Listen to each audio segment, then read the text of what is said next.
Hey everybody, it's Harry from Slap Your Daddy Barbecue, the YouTube channel that teaches you how to master barbecue so you can spread barbecue love. A lot of you liked my rib throwdown video and told me that you want to see me cook curry with the leftover meat trimmings. I like curry and I cook curry from around the world and probably have over 100 different curry recipes that I cook with the leftover meats from my class and my YouTube channel. In this episode, I'm going to show you guys how I took some leftover Wagyu brisket, used my Instapot and turned it into a really super fast and delicious curry recipe dish. And you can take a look at it. If you like this kind of curry videos, let me know and I'll do more curry videos. And who knows, my barbecue channel may spin off into a Harry's Hurry Curry channel.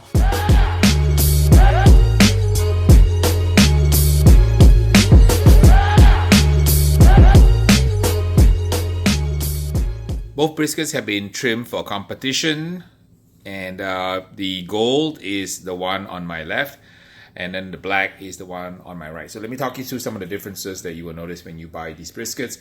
Number one, on the gold, obviously you can tell the marbling here is superior. This is the gold and this is the black. So the black has just slightly less marbling and then the gold. And also on the flat muscle, you can see that the gold has superior striations, which is the fat going this way, versus the black.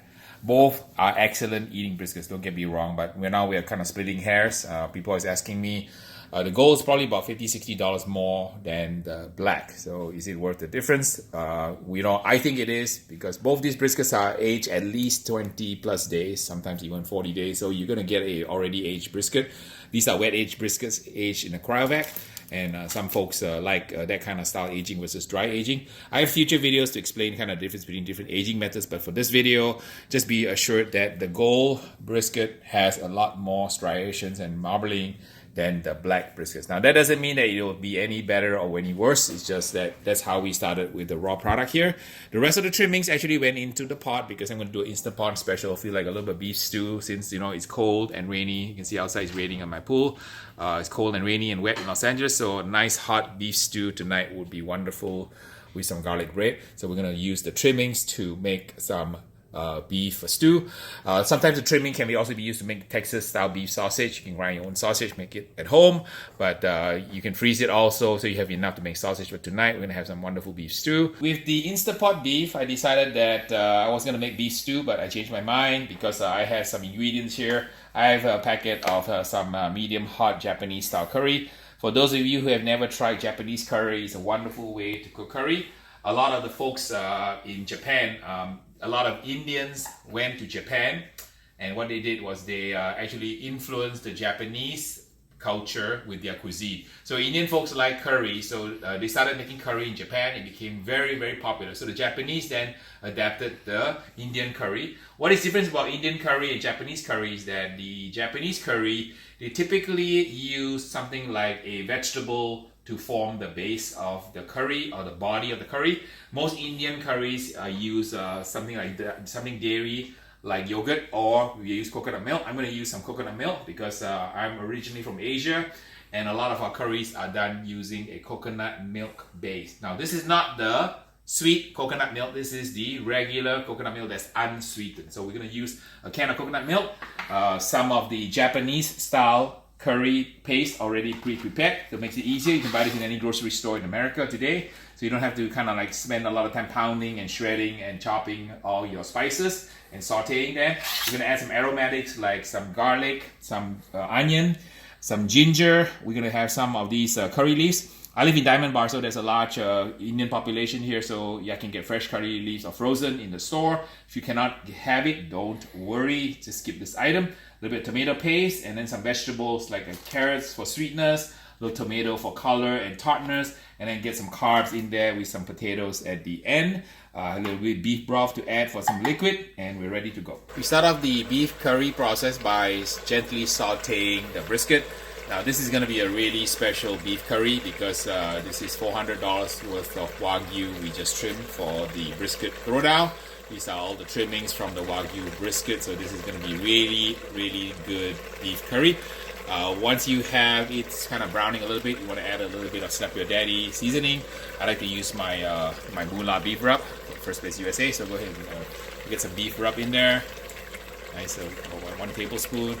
Gently stir it up, and then we'll get it to be a little bit brown before we add the rest of the ingredients in them. So this is a kind of what I call Instapot, or more accurately, throw everything in a pot type of dish in curry.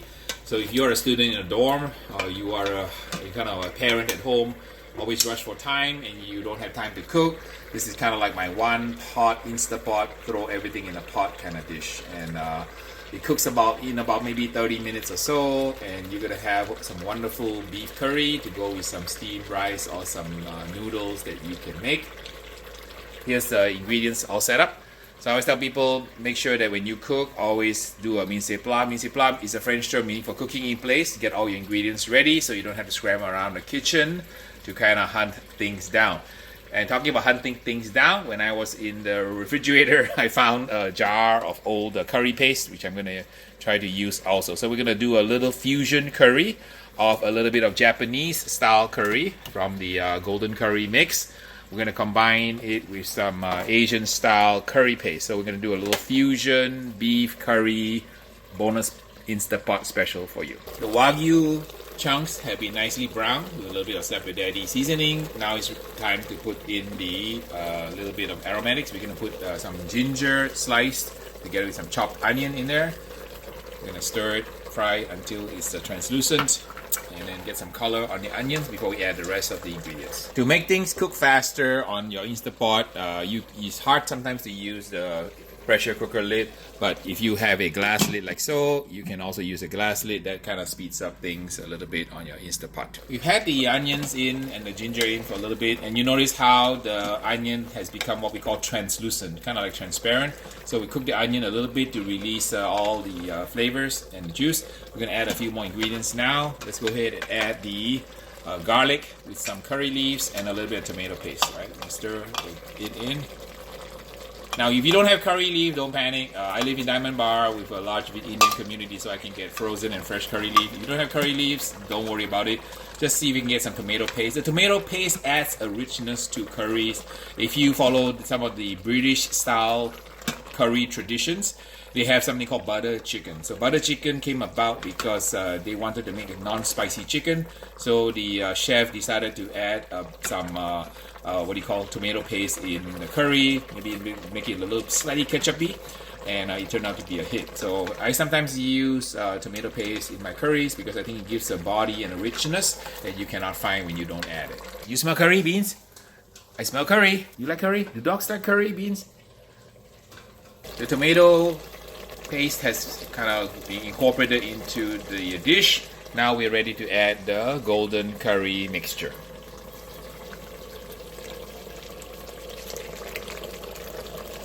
So it's kind of a little liquid or pre-prepared curry paste. So if you're in a hurry or busy mom or dad, this is kind of the way to go.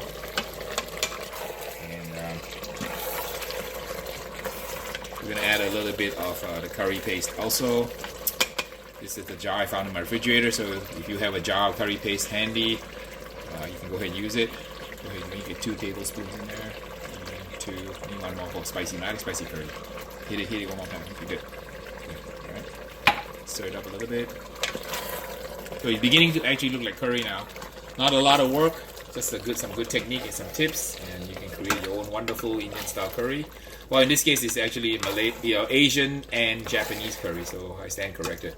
Well, I take it back. We also added some of the tomato paste in there, so it's kind of a little bit Indian style technique, a little bit of Japanese style, and a little bit of Asian style. So this is truly going to be a fusion Wagyu beef curry by the time I'm done. And go ahead and pour it in. Curry's looking beautiful. We add some beef broth. And this is optional, just that I had beef broth left over cooking brisket, so this is extra beef broth left in there. We're going to add some carrots in there, get the whole packet in there for sweetness. Carrots really make your stews and curries very sweet. And get some potatoes in there. So this is a one-pot deal, so everything goes in the pool. Everybody be happy. Give it a stir, and then we're ready to pressurize it. And you're going to have curry in about 35 minutes. I want to show you an Instapot tip that a lot of people may not be aware of. When I cook with Instapot, I always make sure that before I put the lid on, I clean the rim here, because sometimes the rim, right, has gunk on it, and when you have gunk on it, right, it's not going to seal properly. So this is what I like to do, is to clean some of the gunk off the rim. You can see there's gunk here right now, so that will ensure that the Instapot seal on the little silicone washer is going to be tight, and you're going to get a nice pressurization on it, because there's a lot of times gunk in the little area here that you need to kind of get rid of here. And there's no other easy way. The only way I found out is the kind of a little napkin, and then you run it on the edge here, like so. You gotta make sure also, very importantly, on the back part here, the little container for liquid is removed and clean. So you gotta make sure that this thing is clean. Sometimes there's mold growing on it. You don't want penicillin in your food. Make sure you clean the little drip pan right in the back here. Okay, so we're right now ready to pressurize it. Put the lid back on. Make sure that when you put the lid on, you turn the valve this way so that it faces this way, and this is the little stopper. And when it pressurizes, this stopper will pop up. Make sure that the valve is going this way. Put your lid back on like so, right? And then set it to a manual mode. And I'm gonna do about, say, 35 minutes should be about right on this. And that's all you need to do. And let it pressurize and cook. After 35 minutes, you can vent it, and you can have beautiful Wagyu beef curry ready. I left the tomatoes at the end because I didn't want it to be too mushy.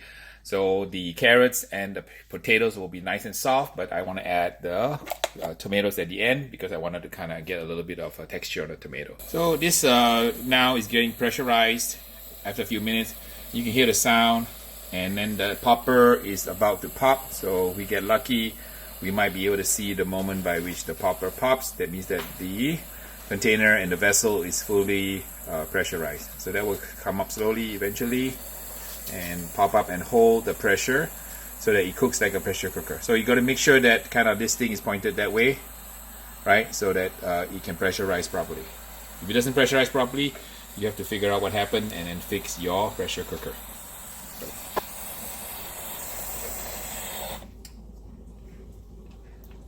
If you saw that, then you notice that it pressurized. It took a little bit of time, but you need to make sure that this little popper is up, because if not, it will not cook properly under pressure. So now that it's been pressurized, the clock will start. So the 30 odd minutes that I set is going to be counting down soon, and that's how you make sure that your Instapot is functioning properly. So don't forget this key tip here and this step here to make sure that the popper pops up before you go away and leave your pressure cooker on its own device. The countdown has begun, and my Instapot is now counting down its time, so that in about 29 minutes or so, with the pressurization happening here, my Wagyu curry beef is going to be super tender. After you finish cooking, you have to let your Instapot cool down, and once this little plunger goes down from the top position, it's ready to be opened because the pressure has been released. I'm going to open it now, like so. Okay, and we have a wonderful looking beef curry here. What you want to try to do now is let it kind of cool down, and then you want to skim away all the excess fat on the top. Now you can reuse this for the next cook, for your next curry, or you can dispose of it. It's up to you. But there's a lot of flavor in the oil here. It's got a lot of chili oil, a lot of the spices from the curry paste gone into here. So once the Instapot is done, you can remove the meat and boil down the sauce so it thickens a little bit. And then what you can do is you can do it. What I do, I prepare these meals and put some rice and a little bit of the beef Wagyu curry in them. So this is going to be really a very special item for you to enjoy. You know, it's absolutely delicious, and you can do an Instapot beef curry pretty easily, following my guidelines. Beans, here, you want to try some? Up, sit. Try some of my Wagyu beef curry. You want some? Sit, stay, and I'll feed you. Okay? Stay. Okay, here we go. Enjoy some beef curry. Was it good? You like it? Thumbs up, Beans. Okay, thumbs up. All right. Great Wagyu beef curry. That was a really expensive bite of Wagyu beef. $400 worth of beef here. And you get a chance to try it. He loves it too.